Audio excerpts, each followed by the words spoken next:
Hey Book Besties, I'm Haley. And I'm McCayleigh. Welcome back to Two Chicks and a Plot Twist. Season 2 is here and we're messier, moodier, and more obsessed with fictional men than ever. Expect chaos and all the twists your TBR can handle. Let's get plot twisty!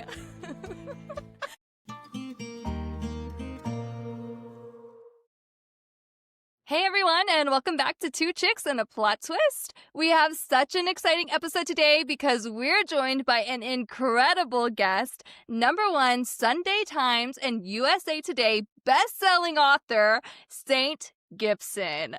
Saint is one of our all-time favorite Gothic fantasy authors, known for writing stories that blend romance, fantasy, and beauty in the most hauntingly perfect way ever. Today we're going to dive into everything from inspiration, their publishing journey, and we're also going to jump into the worlds and characters that make their books so unforgettable.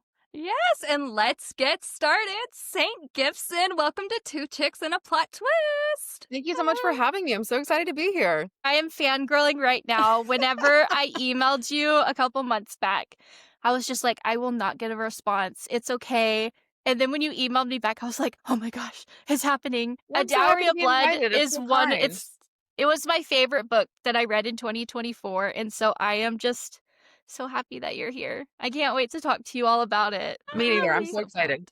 Yay. Do you get people stopping you? Like, do they recognize you and you're like, "Ugh, I'm a celebrity? Or how do you feel? It Like, doesn't happen please very often. I think I've enlighten been us. recognized in public maybe 3 times, and twice it was in a Okay. bookstore. So I was like in the context of a bookstore. Once was on the street though.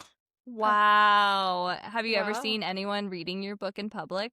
No, I haven't actually, which is surprising. I feel like that's I- actually more common than people think, but like I've never seen that in the wild. That'll be like a big moment, I think. Yes. Magical moment when that happens. Oh my gosh, Right? I see TikToks about, authors sharing, like, I spotted someone reading my book, and they'll go and, like, should I say something? And I'm like, yes, say something. That No, reader it's wants true. you to Like, say I don't know. something. I understand not wanting to be like, hi, so I'm famous, and like you better enjoy that. But I don't think it comes across that way. Like, I don't know. I Yeah. think it's cute. I wouldn't be Right. offended if someone, politely was like, oh, I wrote that, have fun. But I'm an author, so maybe I'm So for people who might be new to your work, you are the author of A Dowry of Blood, which I've shown, also the author of An Education in Malice. We've also got the Summoner Circle series, and now your newest one that just came out, Savage Blooms. You have the Can whole you- collection.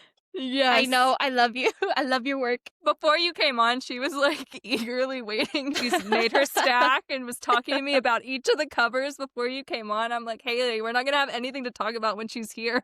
Oh, that's She's so just so cute. excited.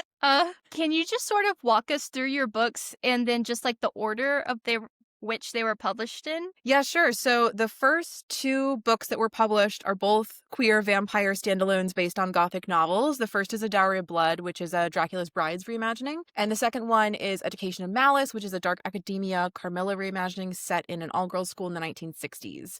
Those, I think, came out around the same, first, but very shortly after, same year. I started publishing the Summoner Circle series. That's Odd Spirits, Evocation, and Ascension. There's going to be 4 books in that series. 2 full-length ones are out, so exciting. And that is a contemporary urban fantasy series set in Boston about the lives and loves of a big, messy, interconnected group of magicians, occultists, astrologers, that kind of thing. That's a little bit more like popcorn fun for the summer, like cozy found family vibes. It's the closest I'm going to get to a rom-com, even though someone is, dying because of a demon deal. I'm like, this is like Yeah. so light and breezy. And I love that series very much. And then Savage Blooms, which is the one that just came out that I'm super excited about, is the first book in a trilogy. And I'm like telling everyone that intensely because that messaging just didn't get out there. I don't think many people know that. That book is not in there. This is a trilogy. right. So I'm really excited about that. And that is a erotic Gothic Why Choose trilogy set in the Scottish Highlands. And it is about like ancestral sins. And it's sort of like a twisted family tree story. And it is 2 men, 2 women. And there's also like a fairy curse over everyone. And it's like sexy, bad, hot fairies and generational trauma. But we're having sex about it. And we're going to learn how to get along if it kills us. Wow. I just got married in Scotland, so I am all that's over this right amazing. now. Where did you get married specifically? In Glenfinnan. Oh, it's so So, beautiful. So yes, beautiful. the mountain range is insane. I've never Yeah. seen anything like it. Oh, I Where live are you there. calling in from? I'm in New York right now. I'm in my Ah, apartment in Manhattan. wow, that sounds like a writer's dream. Yeah. My Thank you. god. You're living It's our very good, especially as we move into autumn. Like autumn, like New Yes. York writer autumn is the peak. Peak. Yeah. That's amazing. Like, coffee shop, take your and then in Mhm. New York. Ah, Like I watching the love leaves it. change and everything. It's very magical. It's very special. That is so fun. We get to go to New York right after Christmas. So Mhm. we are very excited about that. We want those vibes Yes. too. We're like reaching Yeah. as far as we can. We're like, let's get there. And then back to your books. All your books combine this gothic romance and dark fantasy aesthetic, which we Yeah. love. What first inspired you to start writing those types of stories? I think so. The way that I look at the Gothic, at least for me, is it's kind of the intersection of horror, romance, and fantasy. It also has like its own structure, history, motifs, themes, stylistic conventions, which I love and play with. I can get into a little bit of those. But very broadly, I think that's part of the reason that most of my work tends to fall there because those are kind of my three genres of choice. I'm always like mixing a cocktail at different levels with those three elements. And so I think this is why books, even like Summoner's Circle, which I don't consider a gothic because like it doesn't really deal with those themes and motifs. It's super contemporary. I think it's like light and breezy popcorn fun for the summer. A lot of people will still be like, ooh, gothic vibes Ah, because it's a combination of those things. And also like there's a demon deal. They're doing research in like a beautiful old, what's the word? Like townhouse. There's a library. There's occultism, secret societies. For a lot of people, those things do pull gothic. So I think even when I'm not doing a gothic, I'm still informed by that tradition.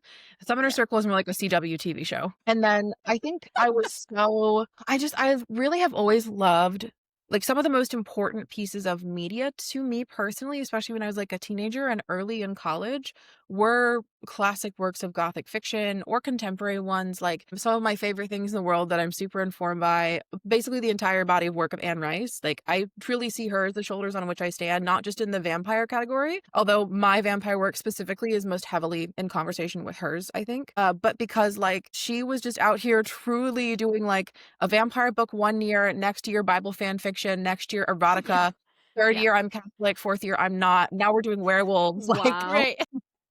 so herself in every category, and she did so many things that people think are mutually exclusive, but because they lived in her and in her creative world and she was putting them into creative conversation with each other, they make sense. So I love her. I think about her a lot. I like to rotate her in my head. Yes. Yeah. I never Oh, got the chance to meet her before good. she died, but Dowry came out the last year of her life and it was very special to me. So Yeah. she's hugely influential, but I also really loved like the Phantom of the Opera. And Yeah. that's like saved my life. I love Guillermo del Toro movies, Uh, Mhm. vampires, like so many things like that. Wuthering Heights is one of my favorite things of all time. oh, Yes. And Savage Blooms is heavily inspired by Mhm. Wuthering Heights. Are you excited for the Wuthering Heights movie? Yeah, I I'm know it's excited. completely different than the book itself, but I'm really excited for it. Oh, I'm gonna be seated. I'm also very excited for the Yeah. Frankenstein movie. I have tickets to see Yeah. that on Wednesday. And Frankenstein and Yes. Wuthering Heights are my two favorite Gothic novels of all time. So big cinema year for me. Right. wow. Cool. Everyone's like, "Oh, is your favorite Gothic novel Dracula?" And I'm like, "Nope." No. Oh my Like, I god. do like Dracula, but that's like a mid-range Gothic novel for me. Right. And I also really loved vampire stories, Gothic music. Like, I love like dark wave music and fashion from like the 80s and stuff. And for me, then like things like Crimson Peak, like I love that so much. And that I think I always use Crimson Peak as an example of like what a Gothic is because number one, I think it is like not pastiche, that's the wrong word, but like a total loving send up homage to like all of the textures and tropes and storytelling motifs of a Gothic, but also the way that people think about it. A lot of people are like, this is a horror movie that wasn't scary. Why is there romance in Oh, it? But why is the romance scary? Why is it so melodramatic? And I'm like, what you're experiencing is the Gothic. It's kind of its Right. yeah. own thing. And like those aren't bad questions. A lot of people I know who have said that to me really enjoyed the film, but I think that's a really good like gateway to how those things feel. I also love Rebecca. Like it's all coming together. Just listing things. But I think for me specifically, as someone who like my favorite things to discuss creatively and to think about really deeply and with love in my own life are like sexuality and the sacred, the interplay of like good and evil and light and dark, family trauma, redemption, like the taboo and repression and the expression of queerness or desire, building alternative social systems, and like the supernatural and the occult. That's the Gothic, baby. Yes, With the absolutely. combo of, like, I was really informed by this genre that I love, and I wanna play in that sandbox, and then the things that I love talking about and the style in which I do it, like, I love a fancy prose style, like, I love a description, you're gonna know exactly what color the drapes are and, Right. like, Yeah. it's raining and everything. I think those create kind of the Gothic for me in my career so Yes. far. Yes. How are you when you're writing, how do you balance the Gothicness with your poetic prose and also with touches of romance? How do you balance everything? I think all of those things are so intertwined. Like most Gothic novels are love stories or they have tragic romances in them or romances with an HEA. It's a genre that tends to be pretty concerned with like the human heart and like whether it's like the redemptive love or the dark desire and like what'll we do for family and all that kind of good Right. stuff. I think I always have a lot of fun combining, I don't know, something I enjoy doing. I don't always do this, but it is really fun for me. I think I do this a lot in Dowry and also Savage Blooms. I think those are the two where this comes through the most. Is like there's something really pleasurable for me about taking kind of like the beats of a romance novel, like with Savage Blooms, or like the substance of a horror novel, which is like Dowry, and doing those in kind of a contemporary way Mhm. and being in conversation with that contemporary styling. But on the line level and in kind of like the atmosphere and the feeling of the book, wanting it to feel like as lush and immersive, with Dowry as historical and with Savage Blooms as kind of like sexy gothic fairy tale, like we're slightly out of time, everything's slightly larger than life, everything is just like dripping in descriptions and beautiful and all of the emotions are huge. And I love telling those kinds of stories, but they're a fun thing to put together and to subvert some of those conventions as well. I think when you take like two things you love and you make them kiss, it's really fun to see how they complement each other, but Yeah. also how they're like a little bit unexpected and different. So that's been really, really pleasurable. Yeah. Wow, you are so like knowledgeable on this. And you talk about it in a I just way that spend too much I'm time like, thinking about this is my job. yes. And I mean, it makes sense, of course, but you talk about it in a way that I'm like, wait, I just need to know more. Like, keep talking. Don't stop. Keep going. You should be a creative writing Like coach. professor. Yeah. Yes. Or like Thank I you. could see you lecturing this, and I feel like my brain's growing when you talk to me. Absolutely. I do teach sometimes. I love teaching. I That's just what it taught a couple is. of workshops this year. If anyone has any teaching gigs for me, you know my email. If anyone is out Just there say, listening. putting it Um, out there. and Wow. I also learn, this is a side, but like I learn so much when I teach. Like I love hearing other people's perspectives and I love the students like one of my most favorite things is being like, here's how I think about this. This is what I know. And then being like, I like this and that, but that's confusing. And have you considered this? And then we just like have a conversation about process. And it's so rewarding. So, but I'm a certified yapper. I do love to Ah, talk. But I those am are, obsessed. yeah, that's kind of, I think, where I am right now and how I approach this genre. Yeah. And it really has been a good home for me so far. And every time I sit down and I'm like, I'm gonna really do it to them. I'm gonna write something that's not a Ah! gothic. They're not gonna see it coming. It always turns out to be It that turns anyway. into But it. I Yeah. think I think when I was younger, I felt more of a pressure to be like, I can do any genre. You give me a gig and I'll do whatever you want. Like Yeah. and I like exploring my versatility in different areas as well. Like again, Summoner Circle is a little bit something different. It's a little bit of a CW TV show. I love her so much. It's more of a, like a I don't know. It's like watching Queer as Folk, but they're doing magic. Ah, Um, love. but I think that that's a good sign. I think that that means Yeah. that I'm often pretty aligned already, like in the market with things that I'm really excited about and kind of my natural storytelling Yeah. interests. It's a good home for me, I think. Yeah, that is Yeah. so awesome. And Haley and I would love to be traditionally published authors one day. So we would love to hear your input on your publishing journey from the very first draft of A Dowry of Blood all the way to first signing with Nyx Publishing and then later republishing with Red Hook and Orbit. Can you give us all the juicy details? Yeah, so this is like a wild story, actually. I'm literally gonna get my matcha before I do this. So basically, I started out my career indie publishing. I had indie published a couple of shorter novels, including, crucially, Odd Spirits. Keep that in your head. Odd Spirits is a novella, little short haunted house marriage and trouble Ooh. novella about two of the characters that will then show up in Summoner's Circle. So like put that on the pinboard of your brain. But Gotcha. anyway, I've been indie publishing, and then I had done also some short fiction and anthologies, which I love doing. I need to get back into doing that. I love writing a short story for an anthology. It's so fun to have a theme with like 12 other authors, and you all get to meet each other and read each other's work and just like create something really cool together. But it's not like a year of your life like a book is or Right. more. It's like I'm just Uh-huh. months and we're gonna make some friends. I love doing them, and I like how I can stretch different muscles. So I'd done some anthologies, and one of them was with Nyx. And the short story that I sent in was like a vampire short story. And the editor reached out to me pretty spontaneously. Her name is Celine. We love Celine. Mwah, she's the best. And she was like, "Hey, if you ever want to do a longer vampire book, let me know." And I was like, "Cool, I'll think about it." Ooh. Yeah, I was like, it's just a nice invite. And I had kind of always wanted to do a Brides of Dracula story. That was something I wanted to do for a really long time.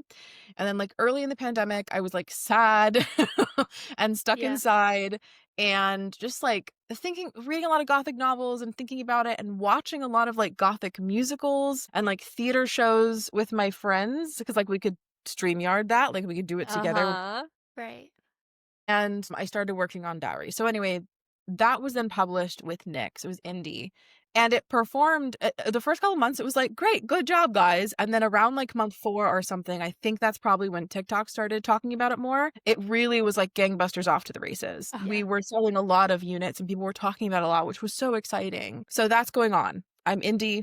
We're doing that. Dowry, she's out in the world. The girls are here. And Alexi, girl is and boy. Ah, yes. Yes. Right. He has to always be included. We love Alexi. Of course. Yes. And then I had been querying Evocation, which is the first full-length book in the Summoner Circle series, for a while. Wow. I've been working on that book for years, querying it. I just refused to let it die. I was like, you are gonna have to escort me off the premises before I stop querying this.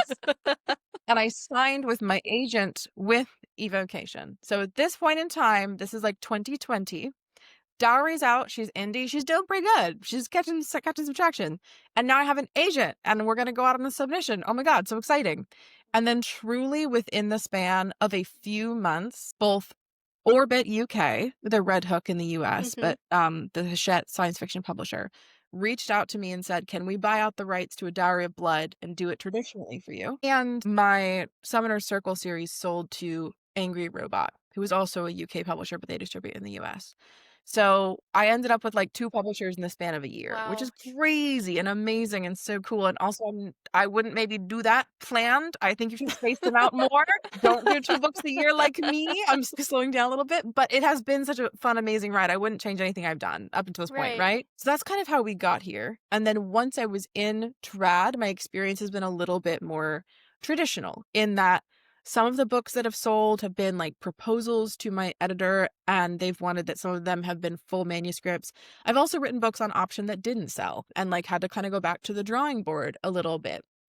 And now you can take the Odd Spirits pin off your board that very because something wonderful that Angry Robot did that is the most special things in the world is as they were publishing like the full length version of the series with these characters that come back and now have this big overarching story, they picked up that little indie novella and they did this beautiful special edition hardcover, guys.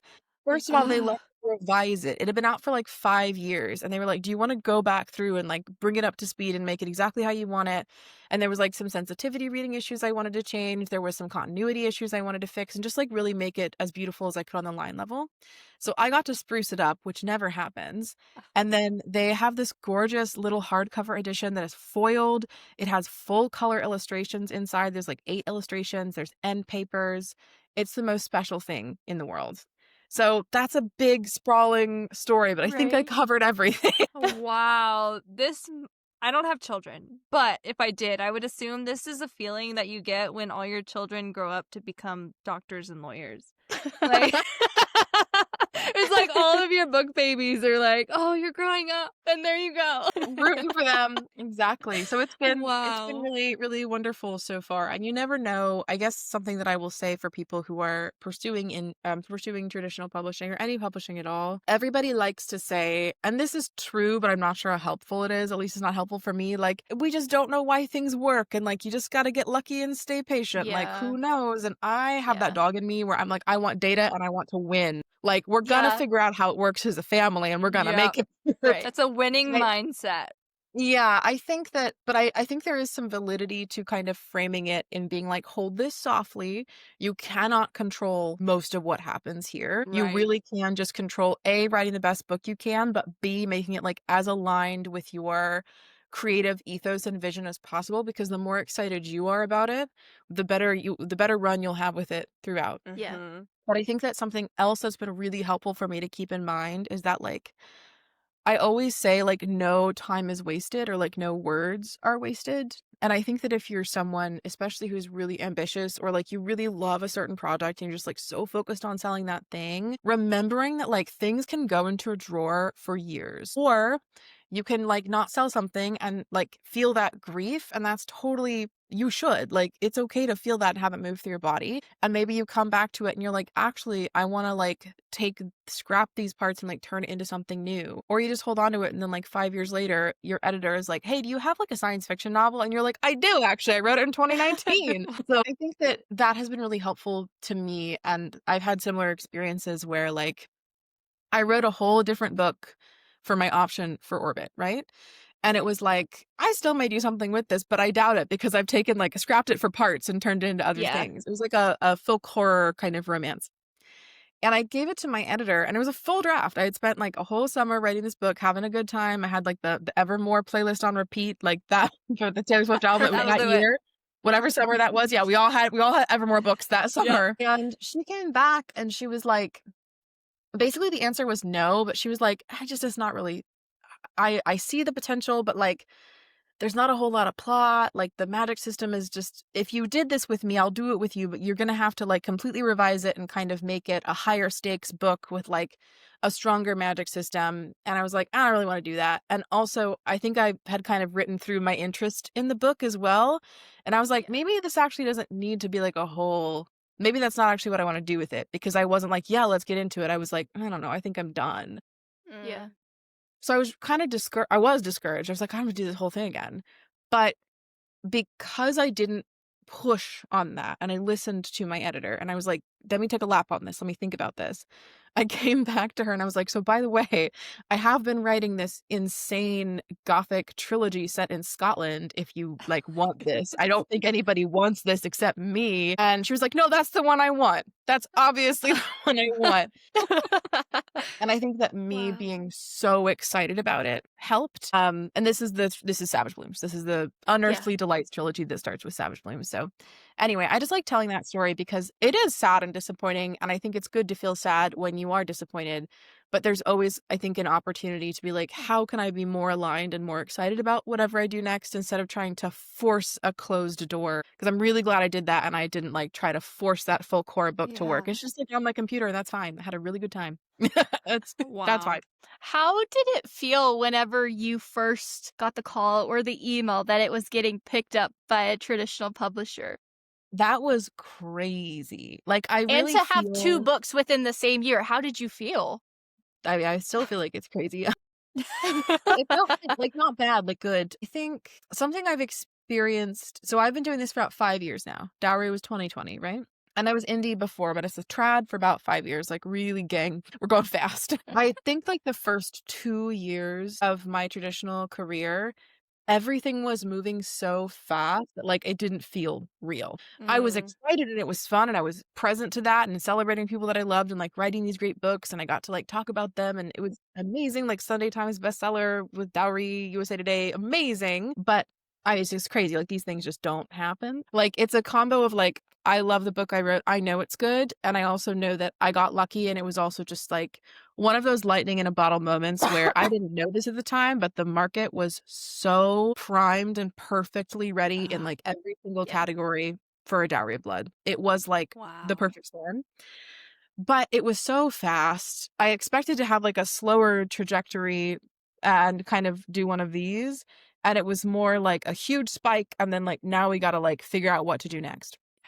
And so it was really fun, and I have so many good memories from those couple of years, but also I feel like, it didn't settle for me, like, in my body or strategically or, like, I for years. For years, Oh I'd be my like, "Oh, god. wait a minute, this is happening." Like, it was very fast. So I think it was a combo of, like, so excited, this is what I worked for, I'm the universe's favorite girl, like, this is what I wanted since I was a little girl, really, I've always wanted to do this, but also just being like, "Oh, the car's going really fast." Like, I'm trying to kinda Yeah. get my bearings and also figure out, like, scheduling where I'm gonna get the time to write and, like, how do I communicate in trad and, like, what are the expectations around this? Most people have a little bit more of an on-ramp to learn that, but I think for most of us, getting a trad book deal is one of the coolest things that ever happens to us and really just getting, like, dunked in the deep end of something that takes years to kind of navigate. So Yeah. Right. that was this is like, now I'm doing therapy, but that was kind of the whole emotional Yeah. experience. Holistically good. I look back on it very Yeah. fondly, but I also remember feeling a little bit manic and a little bit confused and out of control at Yeah. times, but when good things like that happen, you just gotta write it out. You just gotta, Yes. like, get your sleep and let the people who love you, and roll with it. Right. Yeah, I can only, like, imagine just the amount of overstimulation, Yeah. overwhelmingness, and the Yeah, fact that it's happening so fast you can't absorb it, like Yeah. you said, to be like, "Oh, is exactly. this real life?" I think Yes, I think something that I'm able to talk about a little bit more now just because I can, like, see what was going on because it's now with a little bit of distance. I think one of the hardest years personally in my career was also the year in which, like, I learned and grew the most, which is not advice anybody wants to hear. Like, if people tell me that and I'm like, "I don't wanna grow, I wanna be comfortable," you know? Right, I want right. peace. But I had a really challenging year writing Education and Malice, which is the follow-up to Dowry of Blood, just because I was so nervous about trying to follow that up, and Mm. I was terrified that I would somehow ruin a good thing. Like, I was like, "You've been given something gorgeous, and if you aren't perfect, they're gonna take it away." And I think many debut authors who have a big debut, whether it's like they got a big advance or they sold a lot of copies or like they got a lot of publicity, whatever big feels like to you, that is amazing. It's like a jumpstart for your career and it's what everybody wants to happen. But it can also kind of be a monkey's paw where you're just like, well, if I don't replicate that for the audience precisely, they're going to be mad. And also, if I don't do something totally new and different, they're going to be mad. And I don't think that's totally true, but I think that that was the year where I had to really learn, like, you have to write for yourself first. You can't take on deadlines or schedules that are unreasonable. You have to say no. And people are going to be disappointed with you every day of your life for the rest of your career. Yeah. That's fine. That's truly My okay god, and yeah. human. And like, love them, Godspeed, God bless them. There's lots of books that I don't like. Also, that's not your business. Right. That's also the year I stopped reading my reviews. But I think that it was just a big emotional growing season for me. But by the end of writing that book, I did love it again. Like, it really tried to kill Yeah. me in the first half. I was not having fun in the first, like, 2 drafts of that book. I think I did 4. First 2 drafts, I was like, "This is horrible." I didn't feel like the book was good, and I also wasn't having fun, and that's a bad combo.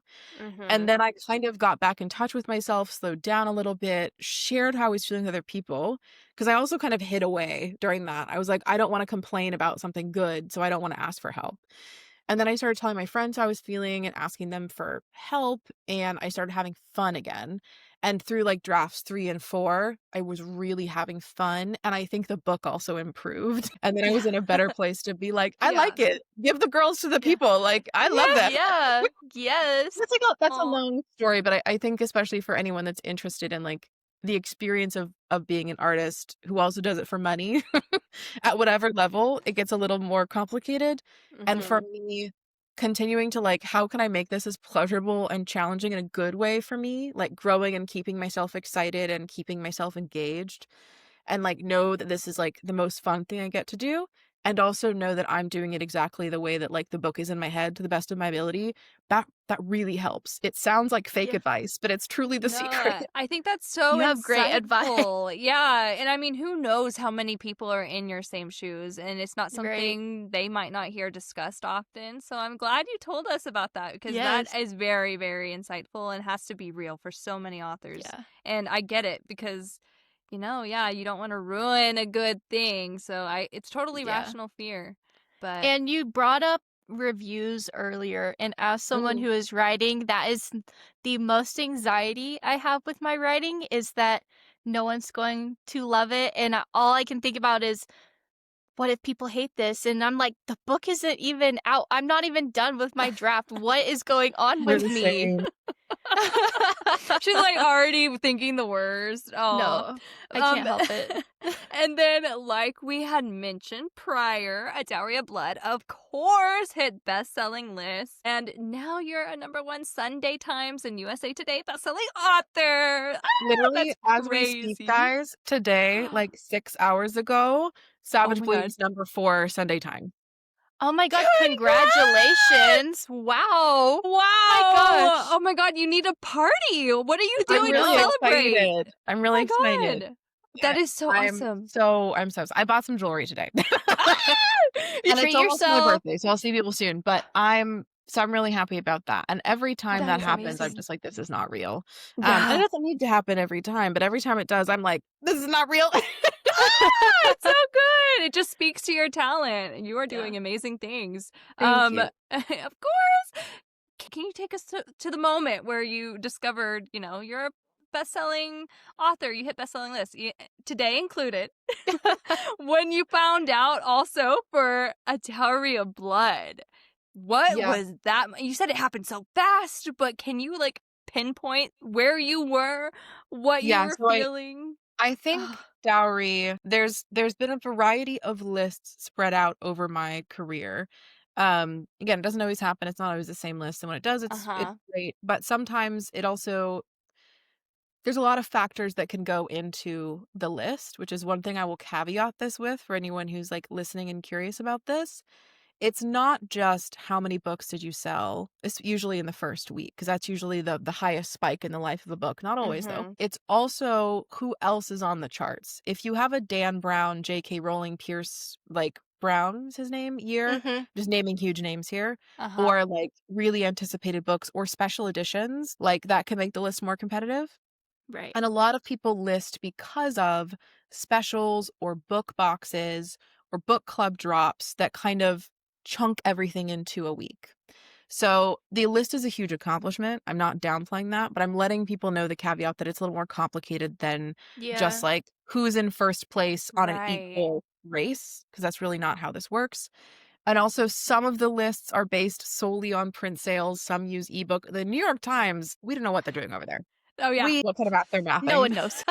Because that's a curated list. Like, they take Uh-huh. Right. those things into consideration, then they kind of choose and build their list. So it's a little Mhm. bit different Oh, everywhere. Sunday Times is print sales in the UK. So I will answer your question, but I'm going to answer it more for um yes. So I yeah. remember doing Sunday Times for Dowry, but again, I was so overwhelmed that everything was going so fast, and also the book had already been out that I was, Mhm. like, so excited. I think me and my partner went out to dinner at that night, like, it was so fun, huge accomplishment. I called my mom, like, everything, called my dad, like, all of that, everybody was hearing about it. Yes. Of Yes. I totally course. felt like, acknowledgement, and it means a lot to me, but it was so quick. I think the one that really, like, I felt it completely in my body, and I remember that more is, the Evocation bestseller, which was #1 on Sunday Times. Like, that is a once in a lifetime experience. Mhm. For many people, that's never gonna be in their lifetime. Like, it's just like, Yeah. "Oh, and then, Madonna pulled me on stage." Oh Just a my once in a lifetime experience. god. But I remember I had just had a really wonderful UK tour, which my publisher arranged and handled, and it Wow. was this, like, 16-day, or maybe it was 14, just, like, whirlwind, so fun, so amazing. I had a great time. I was so proud of myself. I had, like, traveled internationally and toured alone, like, no partner. My teammates were there, but, like, I didn't have an assistant, I didn't have a boyfriend, it was me, right?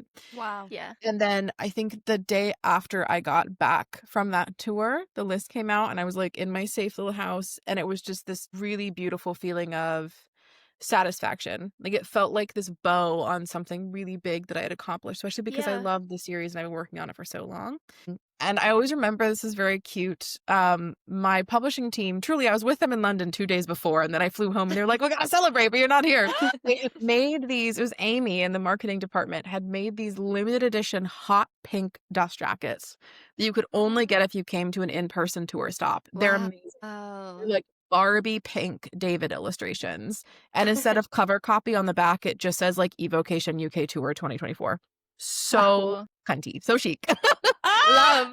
And so what they Love. did is they all went out and got really pink drinks. So I got a picture from my team over there of them like getting celebratory drinks, and they had like little pink martinis out that matched the book. And so I had to get a pink drink that night too. So that's like something I remember very clearly. I think I was more awake and present for that one. And also that was a Yeah. true, like the book has just come out, as opposed to Dowry, where it's like book's been out, now you're getting all Yeah. these new editions in the market. Amazing, but feels different. Whereas Evocation was like, he came out, he hit list, people are Yeah. reading it. That felt really good. Wow. And how did you find out about Savage?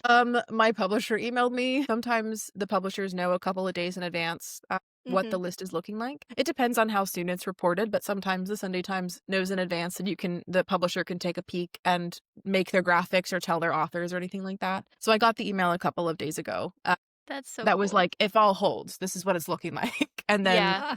the day I checked it and it was Mhm. live. So Wow. Oh my gosh. Wow. With all of this success that you have had, how has your life changed, whether it's just in your writing or with your confidence or in your personal life? it's a really good question. I think kind of at every level. I think being successful in your chosen creative field will bring out like the best and the worst in you and the people around you, especially in the first couple of years. But I think this is a really good question. I think something that I'm really grateful for that this proves to me over and over again. And I think this would be true regardless of whether I was doing this full time. Right now, in this season of life, I've been doing this full time for about 2 years. And that's just kind of like how deals lined up, how my day job was looking, where I moved. I may work in a variety of jobs in the future. And also I teach. So like it is full time, but Right. like I love to teach. I stay teaching those workshops. I did tarot reading for a long time. Might do that again. You know, who knows? But so Oh my cool. goodness. thank you. I love it. Yes. I think especially because I've had this experience of doing it full time and proving to myself that this is a way that I can like materially support myself and keep myself safe. Like this is truly a kind of independence that like I own entirely, that comes from me and my creativity and work. There's something really empowering about that. I think particularly as a woman, being like, there are things that I create and that I do that are valuable, that have kept me safe, that have paid my bills and will continue to do so, even if it's like on a different level. You know what I mean? Right. And it Right. doesn't have to be like extravagant monetary success. But I think that that really mattered to me, especially as someone who grew up a little bit more precarious, like proving to myself that it was worth investing all of this time and love into the writing. It would be worth it anyway, even if I was just posting fan fiction online, which I'd also love to do, or sharing little stories with my friends. But like, yeah, I think the word I'm looking for is like empowering, because it proves to myself that like my work can keep me safe and protect me. My effort is recognized, is valued. And also that people like respond to what I have to say. My stories come from a Yeah. really personal place. And like I think the thing that I'm the most grateful for, and a little bit mad with power about, but mostly grateful, is that I do write books that seem like they shouldn't be that widely read. When you look at the kind of books people are like, oh, this quote unquote doesn't sell, right? Like I write romances that are non-traditional, that are why choose, that are found family, that aren't just like boy, girl, get married, have Right. baby, HEA. Although I do love those. I read a lot of those. All of my characters are queer. A lot of them are bisexual. A lot of my characters are like exactly the kinds of queer people that are villainized or that are pathologized. And my work is like very sexy, but also very religious. It's just kind of like this list of things that like make people a little bit nervous conceptually. And I can name so many books that do all of these things amazing and well, and they're very successful and widely read in indie or in trad. But I think there's also something very validating to me to be like, I can talk about these things that are so important to me and not water it down or pull punches or pretend to be someone I'm not. And there is still a place for me to share that with readers and connect with people who need that and who want those stories.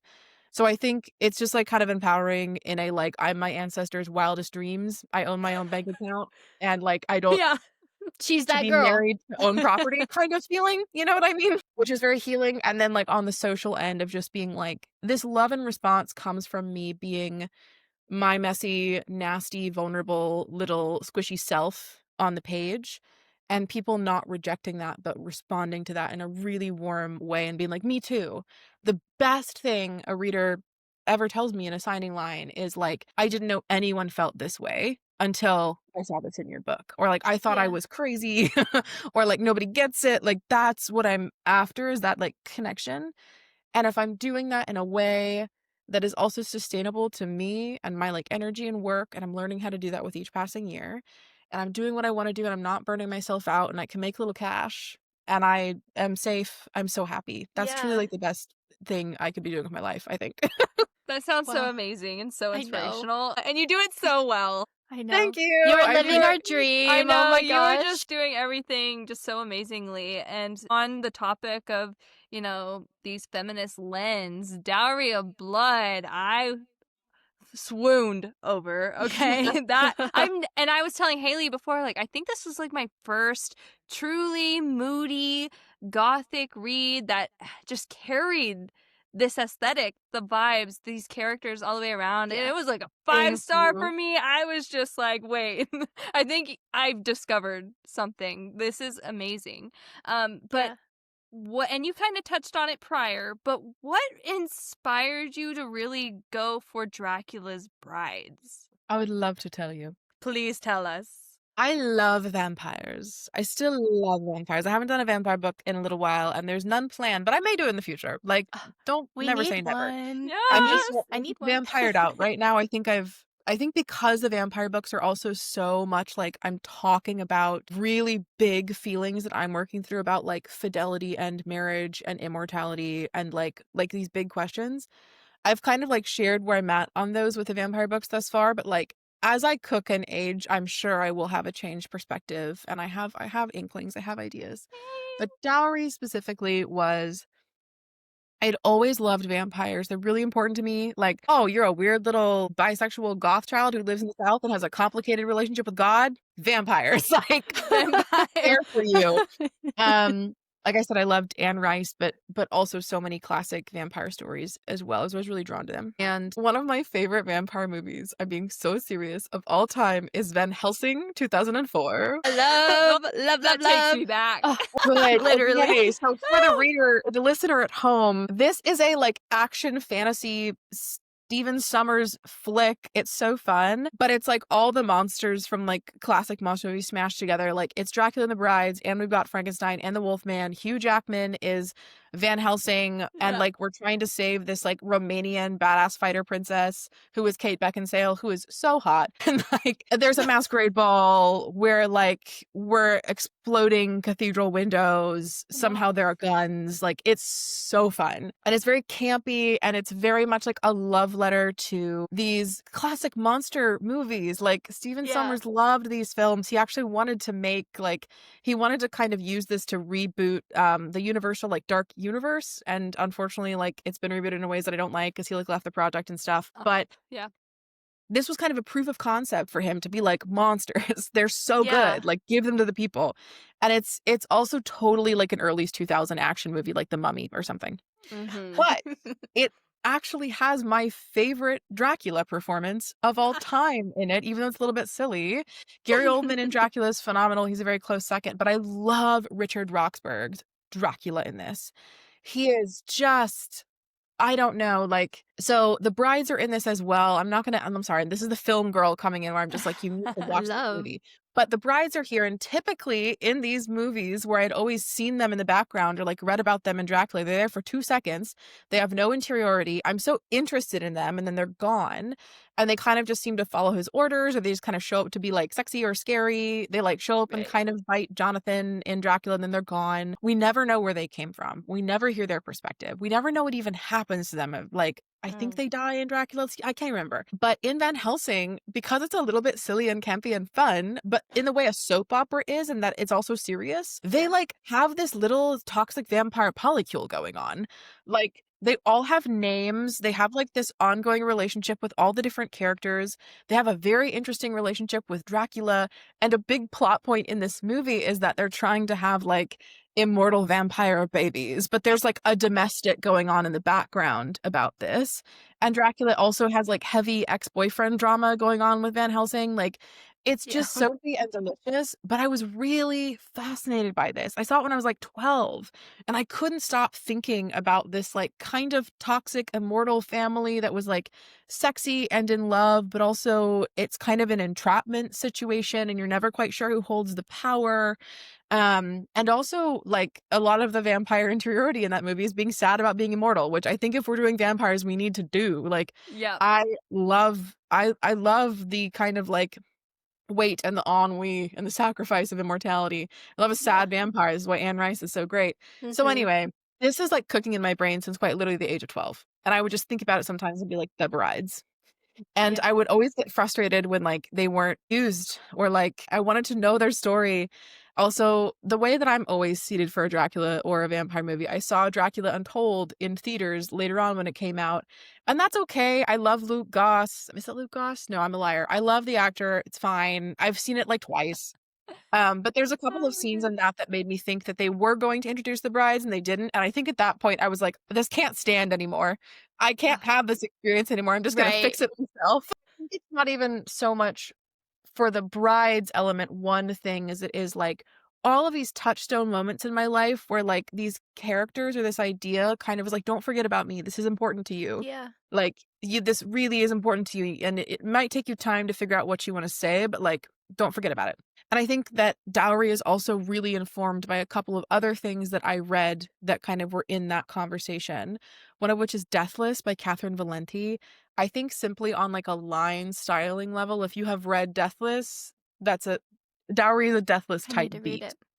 It's gorgeous. Oh. And there's also a story about a young woman who's kind of in this on again, off again, toxic, eternal relationship with kind of like the czar of life, who's a folkloric figure. It also deals with this idea of like what is abuse, question mark, magic, fairy tale. And then I also read In the Dream House by Carmen Mercado, which is a really amazing book about a queer domestic violence situation. And I was watching those goth musicals and I watched Elizabeth Das musical, which is about a woman from history with whom death like is in love with. And she's pursued throughout time by death and also kind of by the specter of her own mental illness as her empire crumbles around her at like the death of the kind of monarchy. So that is what is in the layer cake of Dowry. And it was truly just like me having enough time to cook on this thing I wanted to do since I was 12 to figure out what it was I was trying to say. I had written versions of this before, by the way. Like I wrote like a little flash fiction piece in college that was all three of the brides, and they each had like, I don't know, 500 words talking about the moment the Dracula turned them. And famously was taken out of my creative writing portfolio, the only piece that was removed by the professor because he said it was too indulgent. People weren't taking it seriously. Wow. Like, and I was like, okay, fine. And then I returned to it again. I was like, is this anything? Probably not. And so I just kept trying to get to it until finally it took the form of Dowry. And when I was writing Dowry, it came out pretty quick. Everyone's Yeah. like, how long did it take to write Dowry? And I say 6 months. And they're like, whoa, that's so short. True, that's very short, even though the book is a pretty short book. But it's because it was like cooking and percolating in my brain for so long. Yeah. A very long-winded way of saying, like, I just love the brides. I wanted them to have a voice. I wanted them to have a perspective. I wanted them to have an identity outside of this like powerful man. And I was interested in the inner life of what it would be like to be in like an isolated plural marriage with people who don't die and like kill to live. That Yeah. was really the question of Dowry. And Dowry is also kind of about, I call it like marriage horror, in that it's really interested in like Yeah. how love and faithfulness over time can like really save and protect you or become a cage. And I wanted to play with that tension. I felt like they were living in the same house, so I put them in the Yeah. Wow. same. And something that I really loved about Dowry was just the journey that these three characters went on. And it was this journey of just liberating themselves and also finding out self worth and who they really are Yeah. outside of this powerful man. What when you tell readers to pick this up and they're picking up for the first time, what are you hoping, and you've talked about it a little bit, what are you hoping that they feel at the end of A Dowry of Blood? When they finish that last sentence, what are you hoping that they feel like? So back when I was talking about this book a lot online, because I was always pitching it, right? And I still do, but you could only really be publicizing one thing at a time. I would always use the word emancipation. And I think I would be like, it's about obsession and desire and emancipation. Mhm. And I think that's kind of the feeling that I wanted the ending to have, especially. And also that's the arc and the growth of this book. And I like that word. I think there's something stronger than freedom, because freedom is kind of ambient, but I think with emancipation, you are escaping from something or someone, but you are the one who is rescuing you. Right. Ah, And sometimes it is by violence or by like a legal dispute or by like removing yourself from the situation. It feels like it has a lot of agency behind that word. And agency was something I thought about constantly when I was writing this. And so much of Constanza's growth is towards understanding herself in terms of like, I have self-worth and I have value and I have power. It's also understanding her desires, whether we're talking about queerness or sexuality or like desires for travel and for friendship and for comfort, like saying yes to that animal part of her that wants pleasure and safety and seeing that as good. But it's also really about her starting out with literally no agency and moving through the book to having like so much agency and doing something that is kind of like the ultimate act of emancipation and agency. And I so this is a deep cut, but I have it right here actually. He lives above my desk. wow, I I've love this seen that edition. artwork. It's so Uh, beautiful. So this is wow. the Orbit Gold edition ASMR. Ah, yes. I love this edition. It's sold out in the UK, but you can still get it in the US. Just a little walkthrough. I love it so much. But the bonus chapter in this that I wrote is the Dracula POV chapter. I don't know if either of you have read this. I don't I think don't think so. so. I listened on Audible.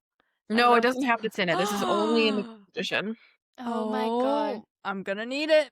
I know, I'm It's like, a oh, it's a battlefield of broken promises. This is Wow. the only thing that exists in the world in Dracula's POV, and it is a rewriting Midnight Sun style of oh, the first chapter from his POV, where he meets Constanza and decides to turn her and take her, and how he like justifies that to himself and what he actually wants out of this. Yes, I made myself cry writing this in the office at my 9 to 5 in finance, Oh, but finance. it was crazy, guys. It was a crazy timeline for me. But something Wow. I thought about a lot when I was writing that is there's a lot of that story that is the same, and we're really just only getting kind of his interiority in that moment. But, I think we know when we see from Constanza, she doesn't have a choice. Like, right, she does assent in that moment to wanting to be turned. Like, she's grasping for life out of desperation. And her answer is just like, yes, more life. Yes, I don't want to die. But in his POV, he talks about how, like, he's like frustrated with her that he can't get that yes because he like wants this and wants her. But like, one of the only boundaries that he has for himself is like, I'm not going to do this unless you say yes, but like, I'm not going to give you another option. So he feels like he's giving her consent and agency, and he wants to hear that from her. And he's convinced himself that, she has a choice. And he does seem to really believe that. But we know that she does not. Like, right, a choice made under that kind of duress, when you don't know what you are agreeing to, is not really a choice. But he believes that it is.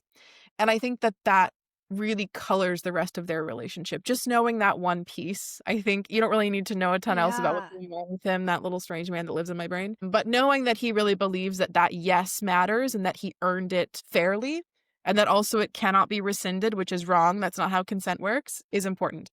So I thought about that tension through the entirety of writing the book and trying to find her, even understanding what yes and no means and how to say that wow, and how to enforce that. Whether it is like yes to life, yes to pleasure, yes to freedom, or like no to these circumstances, no to you, no to this marriage. So it's a lot of that.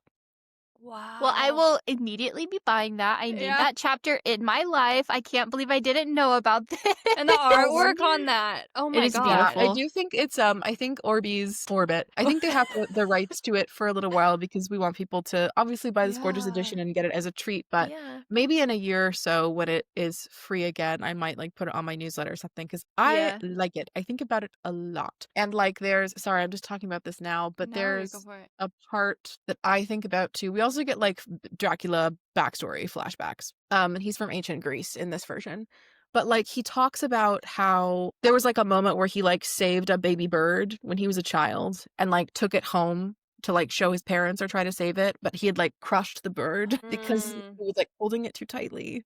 And that's what made me cry at the office. But like I think about that a lot. I think about someone who like has been confusing love with control to a point of violence for his entire life.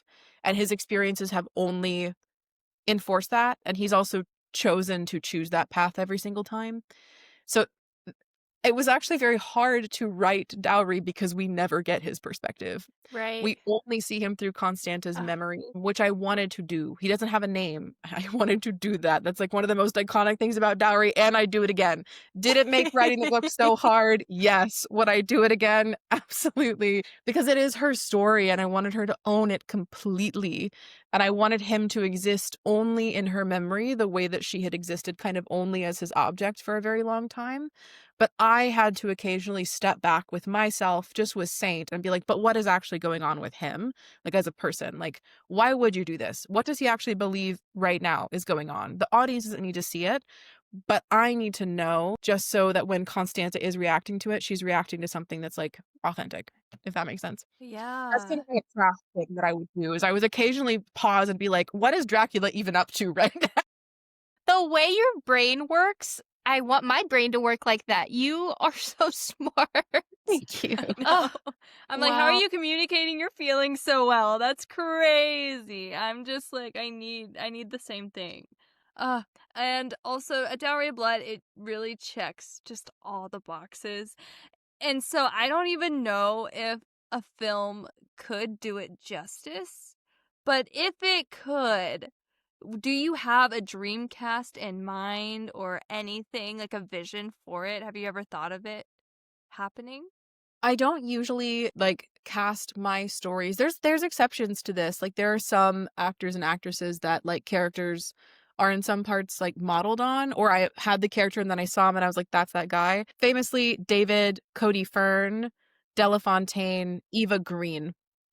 Those are like the two that are really strong. Everyone else is just a funky little guy that lives in my head.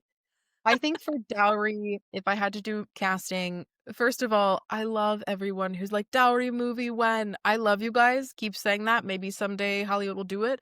But also, with all the love in my heart, what movie? Nothing happens in that book. It is just feelings and diary entries. Oh, It's all interiority. So, like, when I try to imagine a movie, I can imagine like the set and the costumes, but I'm like, and what would they be yeah. doing?